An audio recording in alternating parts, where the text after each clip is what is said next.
are having a very important debate today, and that is related to suicide prevention awareness. Why we are having this debate is because Pakistan is a land of more than 65% youth.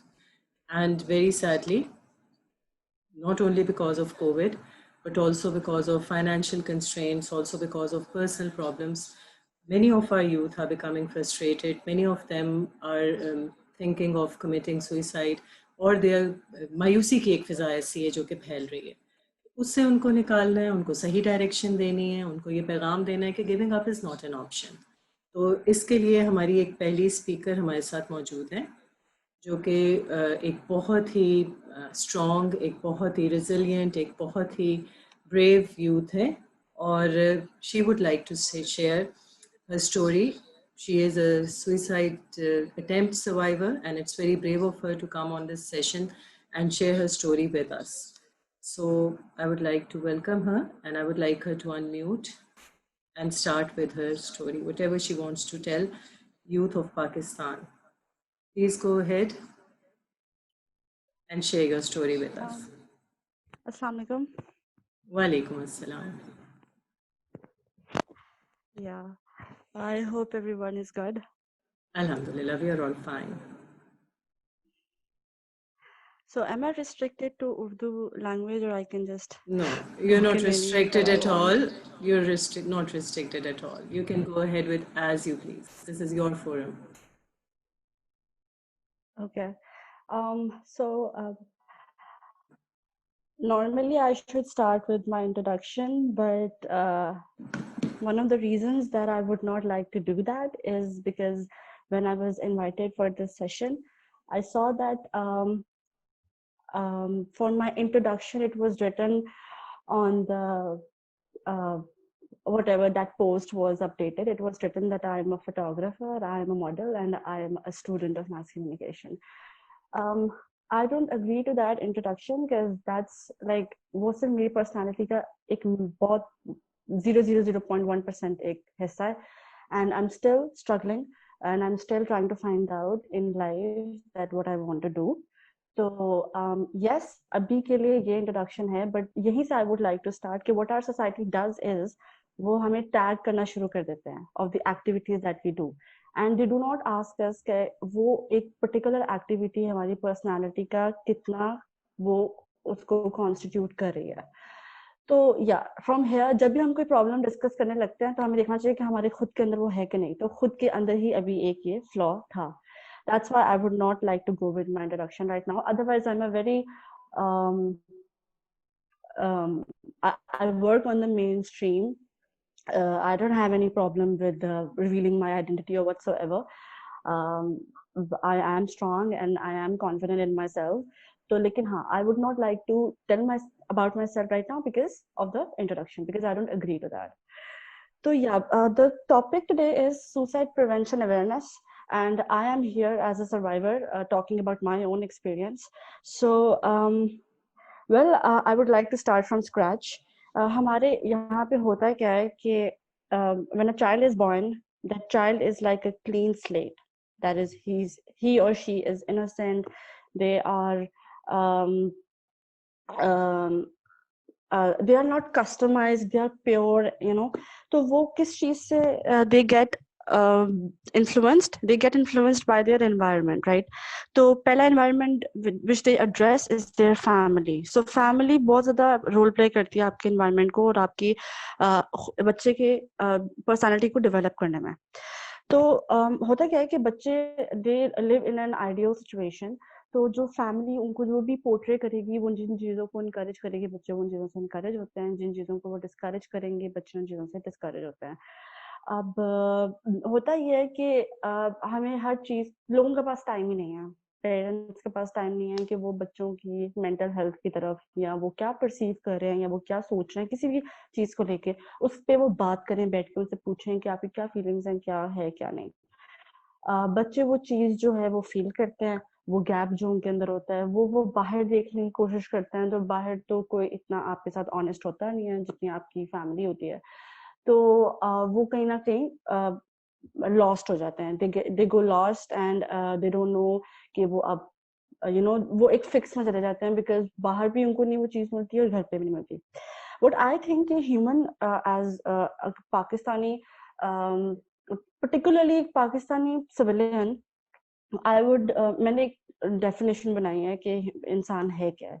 इंसान is a combination of 3 factors as per me, his personality, his society, और हमारे case में हमारा मजहब भी, because we are in Islamic, हम civilisation के under आते हैं.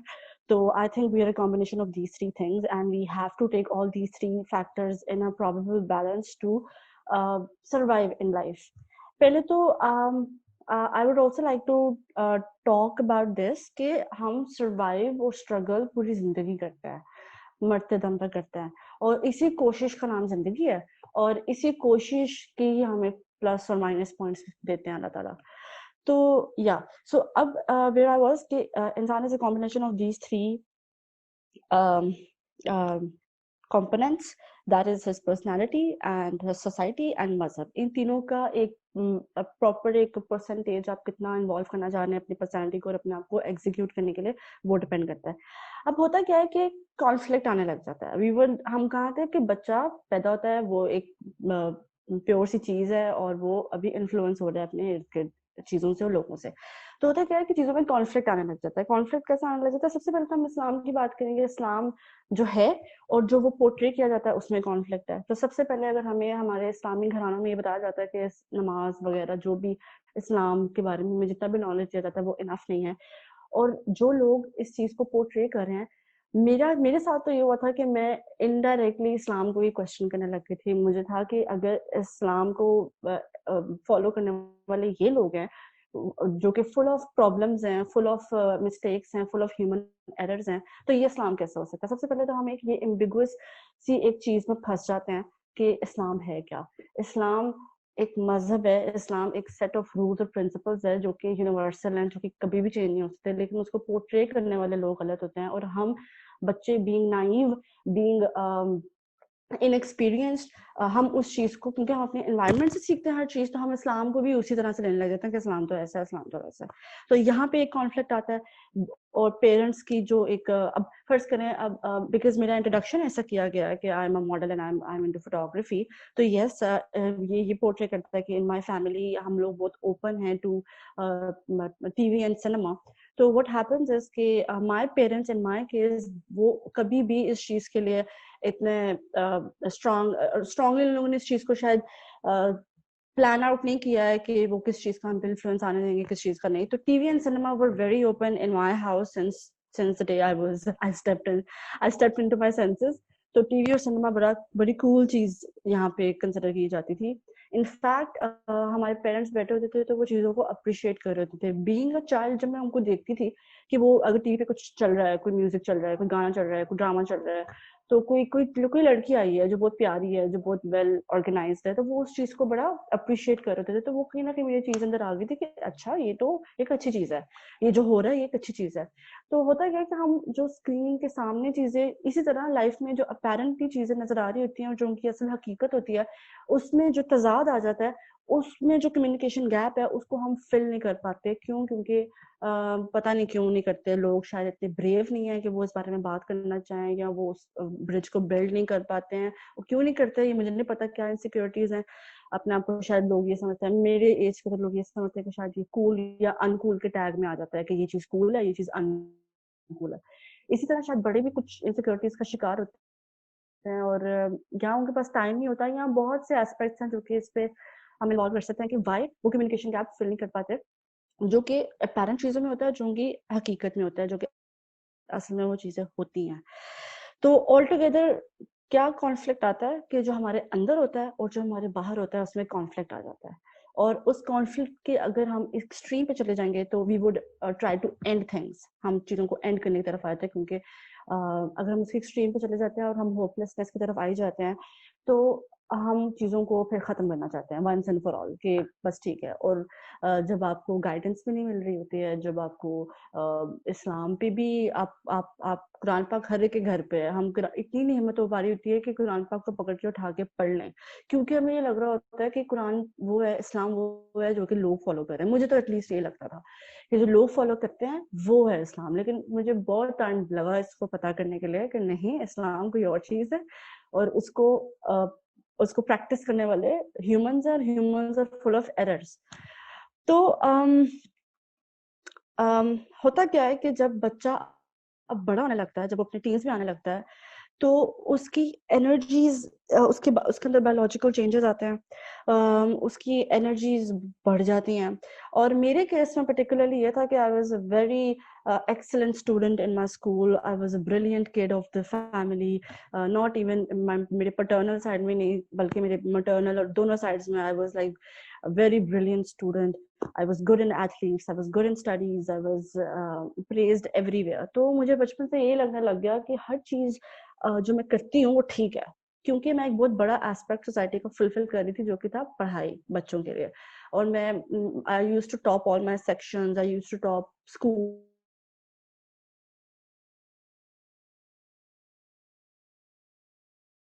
को वो लेट गो कर देते थे कि इसको हमने करेक्ट नहीं करना। तो मुझे ऐसा लगने लग गया कि जो भी मैं सोचती हूँ, जो भी मैं करती हूँ, वो सब ठीक है। तो हुआ ये कि कुछ अननोन चीज़ें होती हैं हमारी लाइफ में। जैसे हम जब बच्चे होते हैं, हमें लग रहा होता है कि यही सब कुछ है। जब हम बड़े हो रहे होते हैं, हमें लग रहा होता है यही सब कुछ है। इस एज में मुझे लग रहा है यही सब कुछ है। जब मैं आशा की एज में आऊँगी, मुझे लगेगा यही सब कुछ है। लेकिन ऐसा होता नहीं है। We are always open to we हम एक वल्नरेबल स्टेट पे, एक वोलेटाइल स्टेट पे होते हैं टू अननोन सर्कमस्टेंसेस जो आगे आने होते हैं। तो फ्रॉम एडोलेंसेस जो प्यूबर्टी पे हिट करते हैं, जब हमारे अंदर बायोलॉजिकल चेंजेस आते हैं, तो वो ऐसे चेंजेस होते हैं जिसका हमें कभी आइडिया ही नहीं था। मतलब मैंने हर चीज़ को कंट्रोल करके रखा हुआ था, घर पे, environment, my friends, everything, my personality. लेकिन when I went into my teens, I went through a change of hormones and a change in my anatomy, in my biological setup. तो उस चीज को मैं डील ही नहीं कर पाई। मेरी ट्रेनिंग उस वक्त तक ये हुई थी कि आई was a self sufficient woman, I was confident, I was strong, and मैं जो भी करती हूँ ठीक करती हूँ। और इस तरह से I went up into my teens age well. लेकिन वो चेंजेस आने लग गए, और उनमें और मेरे पेरेंट्स को भी यही लगने लग गया कि ये तो एक बहुत सेल्फ सफिशिएंट बंदी है, तो उन्होंने मुझ पे ध्यान भी नहीं दिया, क्योंकि मैं उनको रिजल्ट्स ला के दे देती थी, कोई उनको कंप्लेन नहीं आती थी। बहुत इज्जत होती थी, मेरी टीचर्स, मेरे फ्रेंड्स, हर कोई उनको हर वक्त तारीफें कर रहा होता था मेरी, तो उनको कोई प्रॉब्लम नहीं थी। तो मेरे बाकी सिबलिंग्स जो कि कुछ मेंटल प्रॉब्लम से गुजर भी रहे होते थे मेरे सामने, उनको टेंशन मिलती थी और मुझे नहीं। जब मुझे ऐसा लगने लगा कि ओके, कुछ चेंजेस आ रहे हैं मेरे अंदर और मुझे अब इस टेंशन की जरूरत है, तो मैं अपने पेरेंट्स को ये कन्वे नहीं कर पाई कि मुझे इस टेंशन की जरूरत है, क्योंकि मुझे कहीं ना कहीं लगा कि शायद मैं वीक हो जाऊंगी ऐसे करके। मैं तो एक बहुत स्ट्रांग बंदी हूँ, मैं तो ये हूँ, मैं तो वो हूँ। तो मेरे पेरेंट्स ने भी नहीं, और अगर मैंने कभी मुश्किल से उनको बोल भी दिया कि मुझे बात करनी है, मुझे मेरे साथ प्लीज बैठे हैं, मुझे टाइम दें, तो उन्होंने सीरियस ही नहीं हुए। वो उन्होंने देखा ही नहीं, उन्होंने कहा कि चलो नहीं, वो भी यूज टू ही नहीं थे इस चीज को, तो उन्होंने भी इस चीज को सीरियसली नहीं लिया। सॉरी। तो वहां से मेरे ख्याल से चेंज आने लग गया, जब मुझे काउंसलिंग की, मुझे अंडरस्टैंडिंग की, मुझे बात करने की, मुझे उन चेंजेस के बारे में बात करने की जरूरत थी। और बात करने के लिए लोग इसलिए नहीं थे क्योंकि लोग मुझे परफेक्ट समझ रहे थे, और वो ये समझ रहे थे कि इसको कोई जरूरत नहीं है। और मैं ये कहूंगी कि हमारे पेरेंट्स इतने स्ट्रगलिंग होते हैं, नो डाउट हमें जब पेरेंट बनूंगी तब मुझे पता चलेगा कि उनकी क्या स्ट्रगल होती है। लेकिन बस मैं ये कहना चाहती हूँ कि बच्चे एक बहुत बड़ी जिम्मेदारी है, और वो कोई एनिमल्स नहीं है जो कि आप उनको ब्रीड करके उनको जो मर्जी बना दो। वो एक इंसान है, इंसान अशरफुल मखलूकात है, हर इंसान एक डिफरेंट पोटेंशियल रखता है। तो इंसान के बच्चे पैदा करना एक बहुत बड़ी जिम्मेदारी है, ना सिर्फ फाइनेंशियली, बायोलॉजिकली, बल्कि मेंटली एज वेल। और हर चीज हमारे दिमाग से ही चेंज होनी होती है, तो उस चीज का बहुत ज्यादा ख्याल रखना चाहिए। और we should be open to changes, और हमें फ्लेक्सिबल रहना चाहिए एज पेरेंट्स। तो होता क्या है कि जब कुछ चीजें अब एक चीजें ऐड अप होने लग जाती हैं और भी ज्यादा, अगर अब किस्मत है ना, किस्मत में लिखा है कि अगर आपने एक चीज देखनी है तो वो होते हुए अल्लाह ताला वो सारे वो उसके सपोर्टिंग कंपोनेंट्स जो है वो क्रिएट हो जाते हैं। तो यहाँ तक ठीक था कि मुझसे कोई बात नहीं कर रहा था, लेकिन आगे ये होने लग गया कि मैं बोर होने लग गई। अब आगे आती है एजुकेशन सिस्टम की बात। ये जो एजुकेशन सिस्टम है हमारा, ये हमारे बच्चों के पोटेंशियल से मैच नहीं करता है, क्योंकि बच्चों का पोटेंशियल मेरे ख्याल से हम मुझे लगता है कि हम दुनिया में बहुत ज्यादा बेहतरीन लोगों में शुमार होने वाली कौम है, लेकिन हमारा सिस्टम उस चीज के लिए रेडी नहीं है और हमारा टैलेंट वेस्ट हो जाता है। तो हुआ ये कि मेरे से बात करना मेरे पेरेंट्स ने, वहां से मेरा एक माइनस आने लग गया, और ये यहाँ पे एक मेरा ये डिसएडवांटेज मुझे मिलने लग गया कि मैं बोर होने लग गई। अब ये कहने को बात शायद लोगों को समझ ना आए, लेकिन मैं बोर होने लग गई थी पढ़ाई से, क्योंकि वही एक सेम पैटर्न था। मुझे टॉप करना पता था, कैसे पढ़ते हैं, कैसे टीचर्स को इम्प्रेस किया जाता है, कैसे पेपर अटेम्प्ट किया जाता है, कैसे वाइवा दिए जाते हैं, कैसे प्रैक्टिकल अटेम्प्ट किया जाता है, किस तरह पढ़ना है, कितना टाइम देना है। आई was like a pro in studies, और मुझे वो सब डल, मंडेन और मोनोटोनस लगने लग गया कि ये क्या है ना। मुझे ऐसा लगने लग गया कि अब जो बुक्स में हमें पढ़ाया जाता है, मुझे इसकी रिसर्च में जाना है। और मैं उस वक्त 15-16 साल की थी, मैंने अपना मैट्रिक क्लियर किया था, आई टॉप्ड इन डिस्ट्रिक्ट सियालकोट। तो जब मैंने इसके लिए बात की तो मुझे मेरे अम्मा अब्बू ने डांट के चुप कर दिया कि तुम तो डॉक्टर बनोगी, तुमने तो मेडिकल लाइन में जाना है, तुमने तो या तो डॉक्टर बनोगी या तो इंजीनियर बनोगी, इसके अलावा और कोई लाइन ही नहीं है। और बचपन से मेरे अंदर ये भी चीज थी कि in school where I was a good athlete and a good student, I was मैं बहुत कम पार्टिसिपेट करती थी एक्स्ट्रा करिकुलर एक्टिविटीज में, लेकिन जब भी मैं करती थी मैं somehow I used to come in the eyes of everyone. I was very good in, हमारे 2-3 मॉडलिंग शोज होते थे, डांसिंग शोज होते थे, आई was very good in it by birth.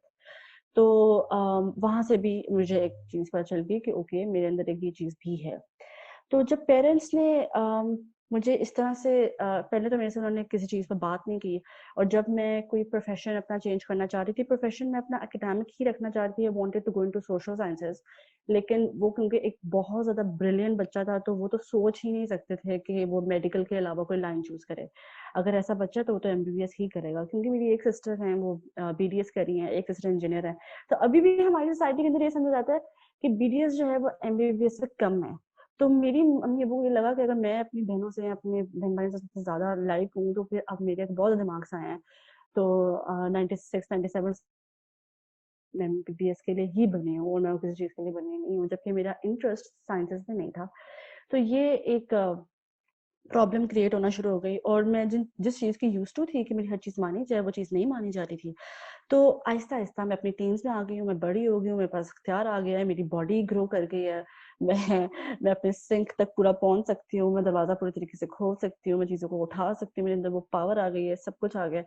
तो मुझे ऐसा लगने लग गया कि मैं जो बात क्लेम कर रही हूँ वो गलत नहीं है, मैं सोशल साइंसेस पढ़ना चाह रही हूँ, तो ये मुझे पढ़ने नहीं दे रहे। इतनी सी बात थी।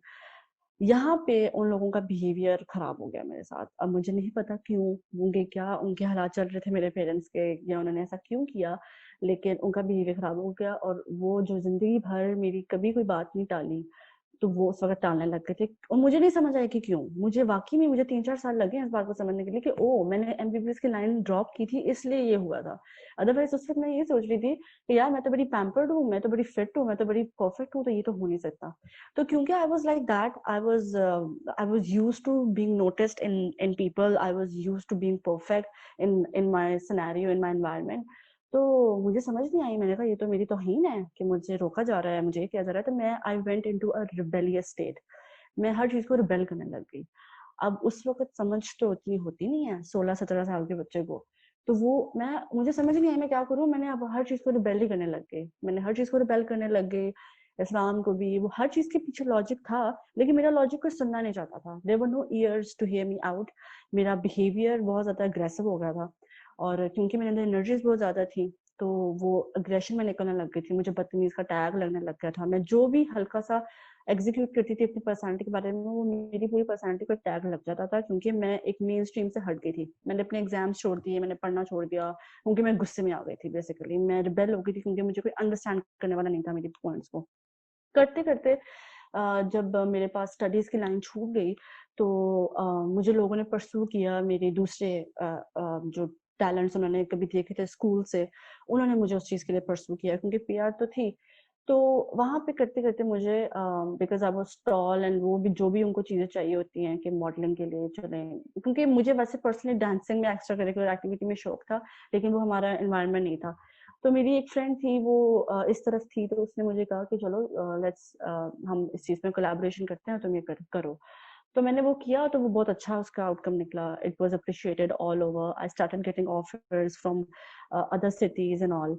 लेकिन आई वाज़ नॉट कंफर्टेबल। मैं कंफर्टेबल नहीं थी बिकॉज़ मैंने कभी भी स्कूल लाइफ में जो मेरी पर्सनैलिटी बन चुकी थी, वो ये थी कि मैं स्टडीज़ में इन थी और बेसिकली मेरी एक बात नहीं मानी गई थी। और अब मुझे लोग तो ये देखते हैं कि जो एग्ज़ीक्यूट किया जा रहा होता है, लोग तो उसी पे टैग लगा देते हैं, जैसे अभी एक टैग लगा हुआ है। तो इस टैग से भी मुझे बहुत देर तक मुझे पता है फाइट करनी पड़ेगी। लेकिन मैंने उस वक़्त नहीं सोचा, वो लड़की मेरे से कुछ बहुत उम्र बड़ी थी, उसने मुझे इस तरफ ऑफ़र किया, वो काम अच्छा भी हो गया, तो मैंने बिज़ी रहने के सिलसिले में वो करने लगी। मैंने कहा चलो मैं बिज़ी रहूँगी, मैं कोई काम करती रहूँगी, सोशलाइज़ करूँगी, ये करूँगी, वो करूँगी। तो मैंने जब मैं आहिस्ता-आहिस्ता इसके अंदर गई तो मुझे पता चला कि ओके, स्क्रीन के ऊपर कुछ और होता है, पीछे कुछ और होता है और मेरी ट्रेनिंग इस तरह की है, मेरे घर का माहौल इस तरह का था कि आई से नो टू दैट। ब्लेटेंटली आई से नो टू दैट, क्योंकि हो सकता है कि मैं इस ग्रुप में कुछ ऐसे लोग हों जो कि इस चीज़ से एग्री ना करते हों, लेकिन मेरी ट्रेनिंग मुझे इजाज़त नहीं देती थी कि मैं कोई भी चीज़ ऐसा करूँ जो कि मुझे ऐसा लगे कि मेरी डिग्निटी के अगेंस्ट है। तो वो आपको जो लगना होता है, नहीं लगना होता है, वो चीज़ें किसमें आ जाती हैं, आपकी ट्रेनिंग में आ जाती हैं। तो ट्रेनिंग तो मेरी हुई हुई थी। मैं एक ऐसी लाइन पे चल रही थी जो कि जिसको मैं इन द लॉन्ग रन खुद नहीं परस्यू करना चाहती थी प्रोफेशनली। तो उससे पीछे आने में भी बड़ी स्ट्रगल लगी। वहाँ से भी मुझे एक सेटबैक आया, वहाँ से भी मुझे एक एक सेंस ऑफ अकम्प्लिशमेंट की बजाय एक तो but I was very strong. Why ma'am Ayesha calls me कि मैं एक स्ट्रांग बंदी हूँ और मैं ब्रेव हूँ, वो इसलिए क्योंकि हर बार मैंने अपने आइडियाज़ को पुट फॉरवर्ड करने में झिझक नहीं महसूस की। जब मैं मेडिकल नहीं पढ़ना चाह रही, तो मैंने तब भी अपफ्रंट बताया। जब मैं मॉडलिंग की लाइन में प्रोफेशनली नहीं जाना चाह रही, मैंने तब भी वो अपफ्रंट बताया था। मुझे मेरे पूरा का पूरा सर्कल पहले पढ़ाई का छूटा फ्रेंड्स का, फिर मेरा वो जो मॉडलिंग करियर का वो वाले लोग थे, वो सारे फ्रेंड्स छूट गए। तो सोशली मैं बिल्कुल आइसोलेट होती जा रही थी। तो एक पॉइंट आया था जब let's come to the point कि when I attempted firstly it was not one attempt, ये कोई 2 से 3 अटेम्प्ट हो चुके हैं। एक बार तो मैम आयशा भी केम टू माय रेस्क्यू, इसीलिए मैम आयशा की मैं ज़िंदगी में कोई बात नहीं टाल पाऊँगी, क्योंकि मुझे जो कहेंगी मैं ऑब्लाइज्ड हूँ। और ये है कि वो उस वक़्त थी वहाँ पे और मुझे कहीं न कहीं ट्रैक पे वापस लाने में मैम आयशा का बहुत ज़्यादा रोल है। तो एक अटेम्प्ट में वो भी मुझे रेस्क्यू पे थी और मैम आयशा को मिलके मुझे ये लगा था कि जो इस्लाम मैं देखती हूँ वैसा नहीं है, इस्लाम के और पहलू भी हैं और इस तरह मुझे ऐसा पता चलने लगा कि इस्लाम है क्या? इस्लाम वो नहीं है जो हम शो करते हैं, इस्लाम एक एक सेट ऑफ रूल्स और प्रिंसिपल्स है जिसको हर एक ने अपने तरीके से परफॉर्म करना होता है। खैर हुआ ये कि जब मेरा वो सर्कल भी लूज होने लग गया, ये सर्कल भी लूज होने लगा, तो सोशली मैं आइसोलेट होने लग गई। उस आइसोलेशन में मैंने शायद ये अटेम्प्ट्स किए थे। मेरा बिहेवियर ऐसा बन गया था, बेसिकली मेरा और कोई टैलेंट, कोई काम, कुछ भी मैं अब एग्जीक्यूट करने की पोजीशन पे नहीं थी क्योंकि मैं अपनी चॉइसेस पे फर्म थी। मुझे पता था कि मुझे कमर्शियल मॉडलिंग नहीं करनी, मुझे एडिटोरियल शूट्स नहीं करने हैं, मुझे प्रोफेशनल लाइन में नहीं जाना है, मुझे मुझे असल में करना कुछ एकेडमिकली ही था, लेकिन सिर्फ इतना मसला था कि मुझे साइंसेस में नहीं, मुझे सोशल साइंसेस में जाना था, जितना मैं अभी तक समझी हूँ। तो लेकिन मुझे पढ़ना ही था, लेकिन वो करते-करते अपनी चॉइसेस को इतना कॉन्फिडेंटली पुट फॉरवर्ड करते-करते मैं बहुत हैरेसमेंट का भी शिकार हुई हूँ। Harassment from sexual harassment to social harassment to family harassment to every sort of harassment, क्योंकि मेरा बिहेवियर ऐसा बनने लग गया था कि लोग कहते थे कि यार ये तो कुछ भी करे, ये तो अपने आप को अकाउंटेबल समझती नहीं है किसी पनिशमेंट को, मैं क्यों पनिश हूँ, मैंने कुछ गलत किया है। मैंने एक ये चीज़ मेक श्योर की थी अपने सारे सोशल एक्सपेरिमेंट्स में कि मैंने अपने एक रूल्स डिसाइड कर लिए थे कि कुछ लिमिट्स मैंने डिफाइन कर ली थी कि मैंने लिमिट्स कभी भी क्रॉस नहीं करनी है। तो मैं अपने आप को एक सेफ ज़ोन में रखती थी और मैं कॉन्फिडेंट रहती थी कि मैं जो भी कर रही हूँ, मैं ठीक कर रही हूँ। हाँ, मैं सोशल एक्सपेरिमेंटिंग कर रही थी, तो वो जो ट्रांज़िशंस थे, वो हमारी सोसाइटी एक्सेप्ट नहीं कर रही थी। मेरे घर वाले, मेरे खानदान वाले, मेरे दोस्त कि यार तुम कभी अभी तक वो नहीं करते हैं। अभी जो मेरे स्कूल के फ्रेंड्स हैं, जब उनको पता चला कि मैं मॉडलिंग में हूँ, पहले उन्होंने मुझे डिस्करेज किया, फिर इनकरेज करने लगे। जब वो इनकरेज करने लग गए, तब मैं वापस एकेडमिक्स में आ गई। अब वो फिर डिस्करेज करने लग गए।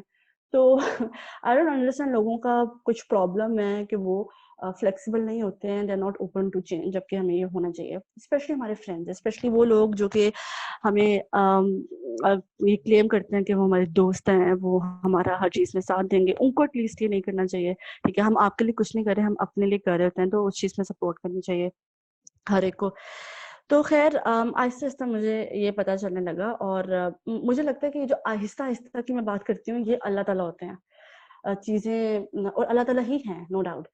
चीज़ों को वो मुझे कुछ सिखाना ही चाह रहे थे कि मैं इस रूट से गई, और चीज़ों को उन्होंने किसी तरीके से, मैं स्ट्रॉन्ग थी, मेरे अंदर एक ये चीज़ थी कि मैं एक्सट्रोवर्ट थी, वो मेरे फ़ायदे में गई, और मैं कॉन्फिडेंट थी, सेल्फ कॉन्फिडेंस मेरे अंदर कभी भी शेक नहीं हुआ, एक्सेप्ट तब जब मैंने सुसाइड अटेम्प्ट किया था, तब शेक हुआ था। और लेकिन वो एक कह सकते हैं कि एक you just have to snap out of it, और आप निकल आते हो उस चीज़ से। मैं उसके बारे में एंड पे 2 मिनट बात करूँगी। बस मैं ये कहना चाह रही हूँ कि आहिस्ता-आहिस्ता इस तरह का माहौल बनता गया। मेरा एक डिसीजन पार्ट भी थी, और एक ये चीज़ होती है कि जब कुछ समझ नहीं आ रही होती ना, तो मैं ना अल्लाह ताला से दुआ करने लग जाती थी। मुझे पता था कि ये चीज़ नहीं हो सकती, मैं इस चीज़ से कभी बच नहीं सकती, मैं निकल नहीं सकती, लेकिन मैं फिर भी एक ना यूनिवर्स में एक दुआ फेंक देती थी कि यार ये हो जाए, मैं इस चीज़ से निकल आऊँ, मुझे सुकून मिल जाए। तो इतनी भी अगर हम दुआ कर लें ना, तो मुझे लगता है कि उसका कहीं न कहीं असर होता रहता है, और हुआ।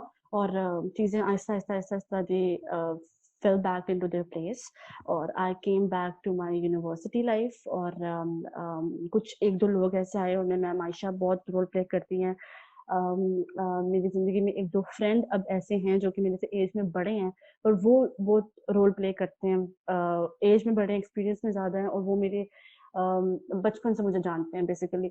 तो लेकिन चलिए, उनका तो एक बायसनेस थी कि वो मुझे जानते थे, और वो उस तरह के थे, ओपन टू चेंज थे, और वो मुझे हेल्प आउट करते थे। लेकिन मैम आयशा जैसे लोग जिनका मेरे से कोई ताल्लुक नहीं है, कुछ भी नहीं है, फिर भी वो इस चीज़ को समझती हैं कि हमने किसी टैलेंट को वेस्ट नहीं होने देना है। तो उन्होंने विदाउट एनीथिंग, उनको कुछ नहीं पता था मेरे बारे में, मेरे पोटेंशियल के बारे में, मेरे पास्ट के बारे में कुछ भी नहीं पता था। उन्होंने सिर्फ़ ये देखा था, एक लड़की एक प्रॉब्लम में है, और she was there for my help. तो मेरे ख्याल से ये अल्लाह ताला की तरफ से होता है, और अल्लाह ताला की तरफ से इसलिए होता है कि आपको दुआ करते रहना चाहिए, दुआ का साथ नहीं छोड़ना चाहिए, और दुआ ना भी करें तब भी अल्लाह ताला हमारा साथ देते ही हैं, लेकिन हमें दुआ करनी चाहिए, क्योंकि दुआ करना अल्लाह ताला पसंद करते हैं। और हम वही चीज़, हमने जब भी कोई चीज़ करानी होती है, तो हम वो चीज़ करते हैं जो कि कोई अगला पसंद करे। तो अल्लाह ताला से अगर हम दुआ करते हैं, तो उनको पसंद आता है, तो वो हमारी हेल्प करेंगे, और वही हमें बनाने वाले हैं। तो हमें बिलीव होना चाहिए कि वो सब कुछ सही कर देंगे। तो या कि थिंग्स अब मैं एक और चीज़ बताना चाहती हूँ कि किस तरह ये चीज़ ये साबित होती है कि I was not professionally interested into pursuing modelling और photography as my career. Why? Because जब मैं यूनिवर्सिटी में वापस गई, मुझे ऐसा लगता था कि मैं परफॉर्मिंग आर्ट्स में आ चुकी हूँ, तो मुझे मास कम्युनिकेशन में जाना चाहिए। अभी भी यहाँ पे जो लिखा हुआ है वो सही लिखा हुआ है। मैं यूनिवर्सिटी में मास कम्युनिकेशन में ही गई थी, लेकिन वहाँ जाके मैं I came back to my academic life. मुझे पता चलने लगा कि मैं क्या हूँ, मैं ये नहीं हूँ, ये सिर्फ़ मेरा एक छोटा-सा एस्पेक्ट था। तो मैंने वहाँ पे जाकर ट्रांसफ़र करवा लिया। ट्रांसफ़र मैंने इंटरनेशनल रिलेशंस में करा लिया। अभी मैं अपने सेकंड सेमेस्टर को क्लियर किया है, and I am scoring 4.0 CGPA. और मुझे नहीं समझ आती कि इतने गैप के बाद भी मैं क्यों ये कर पाई। ये एक सरप्राइज़ था मेरे लिए कि ये हो गया, क्योंकि मुझे इर्द-गिर्द सब ये बताते थे कि ये तो अब एकेडमिकली ज़ीरो हो चुकी है। लेकिन अल्लाह ताला ने एक चीज़ डाली होती है अंदर, तो वो मुझे इतनी कोई एफर्ट करना भी नहीं पड़ा, और मैं पढ़ाई में इन हुई हूँ। आउट हुई थी तो मैं फेल हो गई थी, इन हुई हूँ तो मेरा 4.0 सीजीपीए आ गया। तो आई Okay, होप कि okay, ये ma'am Alina, I have to cut you short over here. Okay. I can see that we have some amazing mentors in the making, और हमारी यूथ में इतना पोटेंशियल है इंशाल्लाह कि हम लोग आराम से रिटायर हो सकते हैं, रेस्ट कर सकते हैं, and give all our podiums over to you. And thank you very much for this brilliant session. और कल आप जिस तरह थैंक यू कह सो रही थी कि मच। मैं कुछ नहीं बोल पाऊंगी, I mean I was trying it, finding it hard to actually stop you. So inshallah you're a brilliant girl and you'll be doing brilliantly, and it's very brave of her to come up with this कि अपनी एक personal चीज़ को इंसान एक public platform पे share करे, and the only reason she's sharing it and she's sharing it today is to give the message to our youth that yes, there are highs and lows in life. इंसान कभी अच्छा feel करता है, कभी बुरा feel करता है, लेकिन giving up is not an option.